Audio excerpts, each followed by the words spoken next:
Hyphen, in our agreement with government, we made some commitments around spending 30% of our investments on local businesses providing goods and services throughout the construction and operations period. So we've now reached a point where we understand what these business opportunities are that could be potentially provided.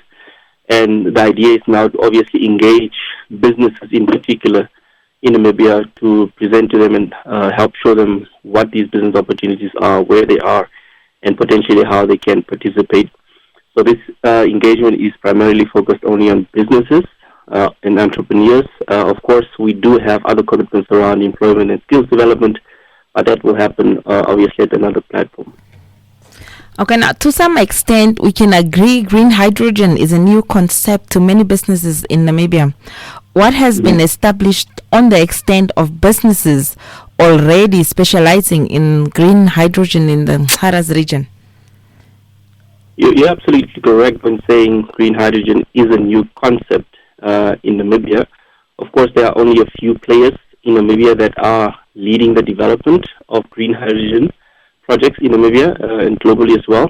But what we understand is that the process of producing green hydrogen presents a lot of business, supply, and value chain opportunities. And that is where we see actually a lot of Namibian companies already having the experience of participating in industries and sectors that contribute to the green hydrogen industry.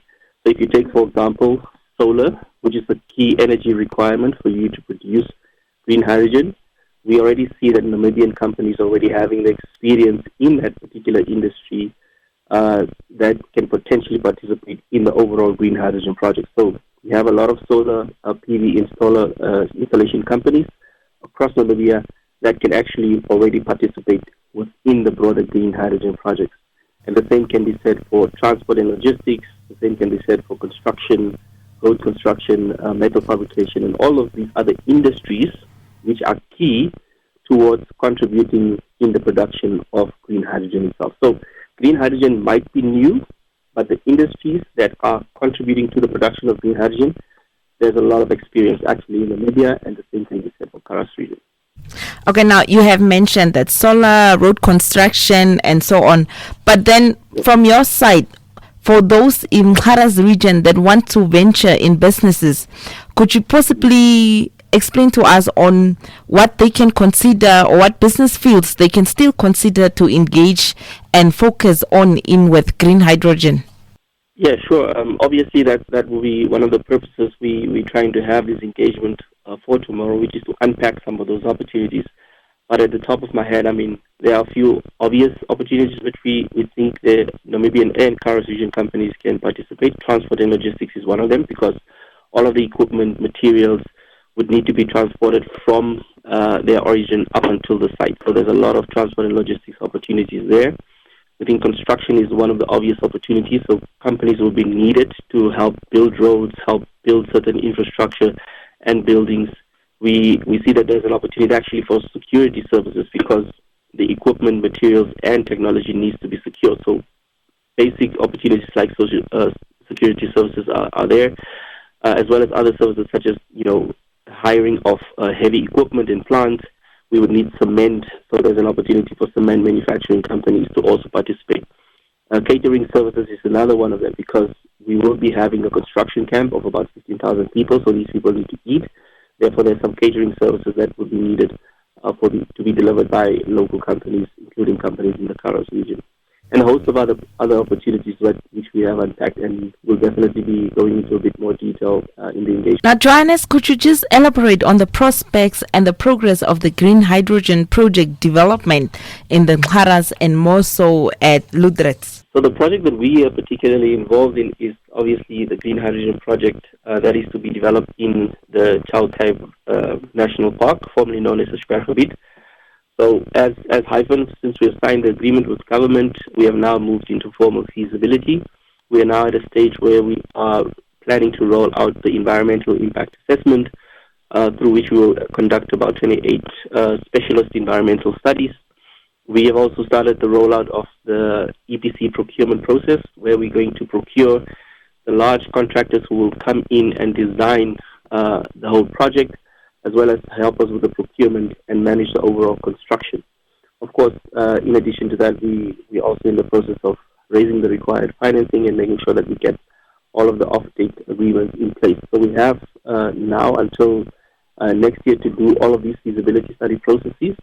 And then, of course, we engage government to see if the feasibility will be approved, after which we then start with construction of the process. So formally, we are now in the feasibility study stage of the project. Now, recently, the Mharas Regional Council and the Hyphen Energy signed a memorandum of understanding on local skills development and capacity building. What does it reflect on the role of the business sector in Mharas?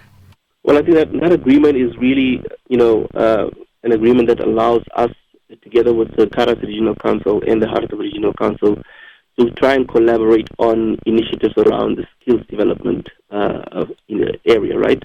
So the agreement allows us to cooperate in finding various opportunities where we can develop skills development and capacity development initiatives, for the benefit of Mharas region and Hartbeespoort region, as well as Hyphen. This agreement or this MOU allows us to form, working groups for us to look at, for example, the facilities that are in those regions and how they can be improved and later utilized or leveraged for the purposes of training for skills and opportunities within the green hydrogen industry or for the green hydrogen project in particular. But also that MOU allows us to try and explore various funding sources that we can leverage off and utilize to deploy towards skills development and capacity development initiatives. So that is the primary sort of focus. And it's not necessarily focusing on business opportunities, but it's really on looking at skills development and capacity development initiatives. Now, how does the Hyphen Hydrogen Energy plan to ensure that the benefits of this project reaches grassroots businesses and especially the communities and not just the larger corporations? Yeah, I think obviously as Hyphen, we understand that there's a lot of work that needs to go into that, right? That is why in our commitments to government or as part of the project, we said we at least want to ensure that 30% of what we invest is going to spend on local companies. How that spending is going to be utilized will take various shapes and forms. What we know now is that there are various supply and value chain opportunities which we have identified, whether it is Mharas region, Hartbeespoort region, or nationwide companies or national companies that are going to implement. That's the next question, right? So where we are able to find capacity within Mharas region in terms of businesses who can provide certain services, we would definitely want to leverage of that because that allows us not to import some of these opportunities. But of course, Namibia is a unitary state, and we think that other companies with outside Mharas and Hartbeespoort region, where the capacity does exist, should be utilized as far as possible, so that Namibian companies and local companies generally can benefit. Okay, now, Johannes, as to wrap up, what message do you have for businesses and entrepreneurs who are still uncertain about the opportunities in the green hydrogen sector? And just as well, how can businesses and individuals stay engaged with the Hyphen Hydro Energy and access more information or support? Yeah, no, that's a very important question. I think as Hyphen, we would obviously want to ensure that we create as much awareness about not only the project but also the opportunities that we see for local companies to participate.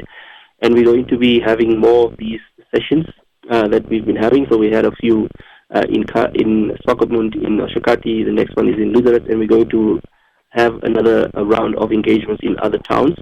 The idea is obviously to share as much information as possible so that Namibian companies are aware of the opportunities and they can then start to prepare themselves for these opportunities. But very importantly, the next phase of the activity that we're planning to do is now understanding, now that we know the opportunities, we are now going to go through a process of onboarding local companies so that we can help support them and prepare their capacity so that they are ready to take up some of these opportunities. So we're going to be engaging with a number of partners and collaborating with a number of stakeholders to try and ensure that we reach as many businesses as far as possible, so that we share the information and we can always give them an opportunity to participate in the future.